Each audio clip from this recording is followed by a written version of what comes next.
everyone. In this video we're going to consider filtration. And filtration, unlike some of the other examples of membrane transport that we've seen so far, filtration really only occurs across capillary walls. And so as a result, in order to properly consider filtration, we're going to zoom out a little bit and we'll revisit our original drawing of fluid compartments, where we consider the intravascular, interstitial, and intracellular spaces. So we've mentioned before that the intravascular and interstitial spaces are very similar in terms of their composition of solutes and water concentration. And so we can see that we have sort of an even distribution of solute and water. But we also know there has to be exchange between the intravascular and the interstitial compartments. And so quite simply, even if we were to consider oxygen arrival in the red blood cells in the capillaries, the oxygen needs to diffuse out of the intravascular space and into the interstitial space, and that way it will be able to interact with the cells. And conversely, we know that the cells are producing things like waste products, CO2, and those are going to diffuse out of the intracellular space into the interstitial. And of course, in order to eliminate them from the body, they need to be moved into the intravascular space. So clearly, there is some exchange between the intravascular and the interstitial spaces. And that exchange has to include water. We would have a sort of a movement of water in and a movement of water out in conjunction with some of the other things that are moving. And so when we actually talk specifically about the water movement, we know that there really isn't a water gradient. So what that leaves us with is a very important question. What drives fluid movement? What allows the water to move into and out of the capillary if there really isn't a concentration gradient? And the answer to that is pressure. So pressure is something we really haven't considered yet, and it's something we're going to mention now and sort of put on hold for later, and we'll consider it at another time. But it is something that we want to sort of pay attention to because it is a major factor in the exchange of water across the fluid compartments. So let's consider, we have, this is a sort of a classic picture of an arteriole and then a venule that's sort of separated by a capillary. And this is the traditional breakdown in terms of vessels. So just to sort of, I just want to expand on that real quick and just make sure that we're all on the same page. So when we start with blood flow out of the heart, the blood coming out of the heart leaves through the aorta, and it initially leaves through arteries, and then the arteries break into arterioles, and the arterioles break into capillaries, and then the capillaries eventually sort of come back together into venules and then veins, and then they return to the heart. And one thing that's really important about that arrangement of vasculature is that there are major pressure differences between the different types of vessels. So coming straight out of the heart in the aorta, we have a pressure for a healthy person of somewhere between 100 and 120 millimeters of mercury systolic. And then by the time we get to the beginning of the capillary, arterial beginning of the capillary, we're looking at about 35 millimeters of mercury. And this is a little bit variable depending on what book you're reading. So I've seen 35, I've seen 32, and then towards the other end, at the end of the capillary, coming back into the venule, we're looking at a pressure of closer to 18 millimeters of mercury. Other books maybe 17, maybe 15, so somewhere in that ballpark or so. And so from the venules all the way back to the inferior and superior vena cava coming back into the heart, we're looking at somewhere around 2 to 6 millimeters of mercury. So it's a progressive decline in the pressure, and similarly a progressive decline in the pressure in the capillary from the beginning of the capillary to the end of the capillary. So in order to consider the concept of filtration, we're actually going to talk about sort of a couple of other things. The first being hydrostatic pressure. So hydrostatic pressure is like blood pressure. It's the pressure exerted by the water against the membrane. So because the water is moving through this tube of the capillary, it's exerting a pressure on the membrane. And to be fair, even though we're looking at an approximately even distribution of solute in and out of the capillary and even distribution of water, if the pressure inside is high, especially in comparison to the outside, the water will be driven out of the capillary simply because there's a pressure gradient. And so, like I mentioned earlier, the pressure gradient is something we're going to consider a lot, but not a lot right now. This is kind of our only example, and then we'll sort of revisit this later on.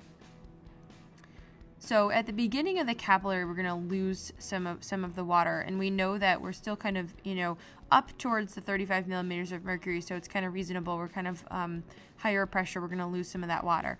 But as we lose water and sort of move down the capillary, things are going to change a little bit, and then we'll consider something called osmotic pressure.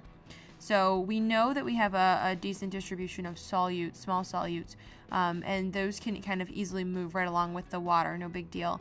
But when we consider the other stuff that's present in the capillary, so I'm talking about some of the larger proteins like albumin, or some of the cells like red blood cells, those guys are obviously too big. They're not going to be squeezing out of the capillary. That's really totally impractical. And so what happens is, as we lose some of that water earlier in the capillary, towards the end of the capillary, we have left over a bunch of big molecules that are kind of now sort of sitting in a relatively lower water concentration than they are than the water that's sort of surrounding the capillary outside of the vessel. So osmotic pressure is really kind of like a pulling force, and it really just draws the water back in. So the fact that there are big molecules and less water, those guys are going to draw the water back in. It takes a lot more water to sort of dilute those. They're not really going to dissolve, so we kind of don't want to think of it that way. But just to sort of to account for the fact that there are these big molecules, they're going to draw the water back in.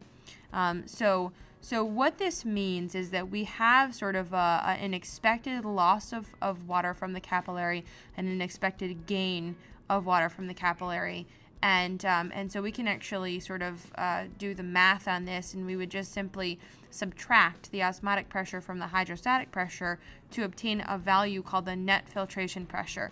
And essentially what this means is that we're going to lose some water, we're going to take some back, but we might have a net loss in the capillary. It might not be net zero. And so now I want to just expand on the idea of filtration just a little bit. So filtration, just as the word sort of implies, we are in fact filtering, and there are different ways to go about this filtration, and sometimes we have capillaries that are specially designed for filtration, that we're going to do a little more filtration than just your average that we just described, and there are some holes in the capillary specifically for the purpose of filtration. So whether we're doing it sort of the original way we described or with the holes in the capillary, the basic idea is that we can lose some water and we can lose some small solutes with it. Your sodium and chloride ions and that sort of thing can go with it. But some of the bigger stuff, like the proteins and the red blood cells, those guys aren't going anywhere. They're staying right in the vessel. And so essentially we filtered out some water and some small things. Now, one thing I just want to mention briefly is that in our example, we're showing a capillary that sort of has some filtration, and then when we talk about the osmotic pressure, we can refer to that sort of as reabsorption, taking or absorption, taking the water in and taking the solutes in. So most capillaries are designed where you have sort of this continuum of movement of water, more out at the beginning, more in towards the end. But there are some areas of the body where you might have pure filtration. So like as we mentioned, the capillaries that specifically have those pores, those holes in the capillaries, so that we can purposefully filter. It might be that the entire length of the capillary is going to do filtration, and you're really not drawing any water back in. And then conversely, there are some areas of the body where we might have truly no filtration. We're not losing anything. We're just taking stuff in. And so it's really just sort of like this osmotic force is pulling the water in for the entire length of the capillary. So understand that there is a little bit of variability. Filtration, like I said earlier, is not quite on the same plane as some of the other types of membrane transport, but it does certainly, it matters to us a whole lot, because it is one of the ways that we can get stuff to cells so that they can be transported across the cellular membranes. And also, when we think about sort of states of disease, one thing to note is that if we have an excess of hydrostatic pressure, so the hydrostatic pressure is supremely high in comparison to the osmotic pressure, we can actually lose a lot of extra water through the capillary into the interstitial space, and that actually is what generates edema. So accumulation of interstitial fluid outside of the cells, outside of the capillaries, in that space, largely because of a high hydrostatic pressure in the capillary. And there's other sort of pathophysiology concepts that can factor in there, but generally speaking, just to start with that point, that is sort of the primary cause, basically, for edema. So that concludes our description of filtration, and we'll revisit this concept a whole bunch, but largely in a different way than the other types of membrane transport. So I hope you enjoyed it. Thanks for watching.